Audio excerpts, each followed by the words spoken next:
Earth 2, number 15.2, aka Solomon Grundy, written by Matt Kint, art by Aaron Lopresti. So, if you remember in Earth 2, it was actually pretty much the first villain that that book dealt with. And this says that it is now on Earth 2, so I'm assuming that means, in between issue 15 and 16.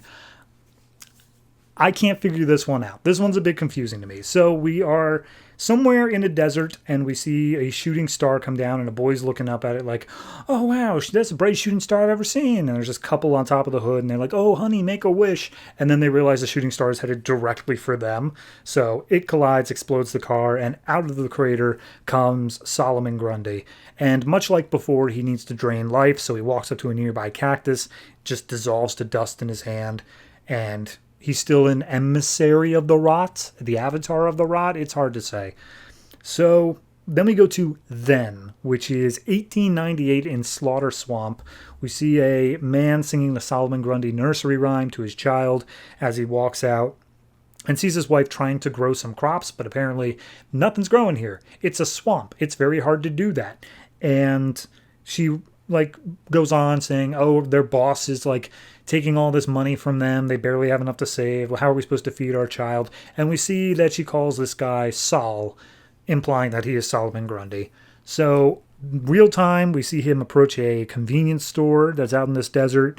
And as he steps in, he just reaches up, grabs the two people of the place and drains all the life from him. Back in the past, we see they work in a slaughterhouse, both the wife and the husband, and we hear the wife screaming behind the boss's door. She runs out, fixing her clothes, and Solomon sees this, and the boss has also got his suspenders down around his waist, and he's like, oh, what are you looking at? Get back to work if you know what's good for you. So, back in the desert, as he exits the convenience store, we see some flies buzzing around him. They also drop dead and turn to dust as he makes his way towards a city over the horizon. So then we see his wife, whose name is Penny, by the way.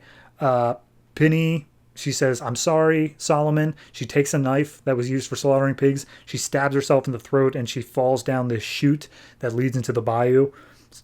Before Solomon can even say anything, the boss is like, hey, Solomon, go get that bitch wife of yours and get her out of the swamp before the gators get her. And Solomon's like, okay. Yeah, I'll go do that. So he goes around, he picks up his wife's body and drags it out of the corpse.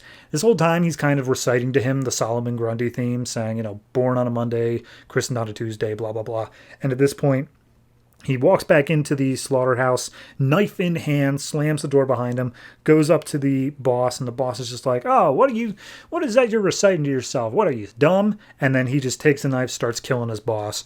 And then he proceeds to go through and kills every single other person that he was working with in the slaughterhouse before returning to the same slide that his wife died on, stabbing himself in the stomach and falling into the bayou.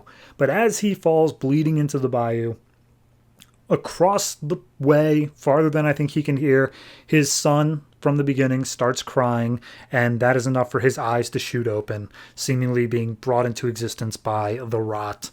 So back in real time, we see he's on the road. A car comes out of nowhere and nearly hits him. He just tanks it because of course he does.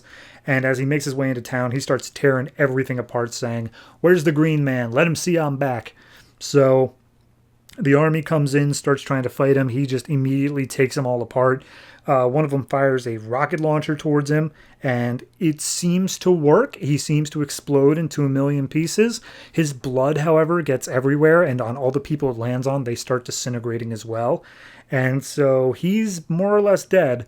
But then we see out in the desert, from a decaying husk of a cow skeleton, he reforms, and he says, buried on a Sunday, born again on Monday, as he is able to continue because Solomon Grundy is effectively immortal. So, yeah, there's a lot to it. Like I said, I'm not entirely sure how this takes place. That's primarily because last I remember in Earth 2, he was removed from the rot. I don't think he was their emissary anymore. They basically he was left on the moon. Okay, I guess that makes sense with the shooting star. I guess he just jumped off the moon is the implication here. And he landed back on Earth. All right, I'm okay with that, I guess. But still, I don't think he really should be able to respawn himself this much if the rot doesn't want him, Regardless, it is a good, well-written issue. I do think that the boss is written a bit, like, comically evil. Like, he's so evil that when the woman dies, he's just like, screw her. Go get her body out of the swamp. We don't want to deal with gators. Like, and of course he's trying to force himself sexually on her before that. Like, all of this is just screaming, yeah, no, we get it. Like, he's a tragic villain, but like, he could have just killed the boss. He didn't have to kill all of his coworkers as well. And then we know he tried to destroy all life on planet Earth. So I don't think tragic villain really works for him, but do what you got to do, I guess. Beyond that, I think I'll give this one I'm going to give it a 6.5.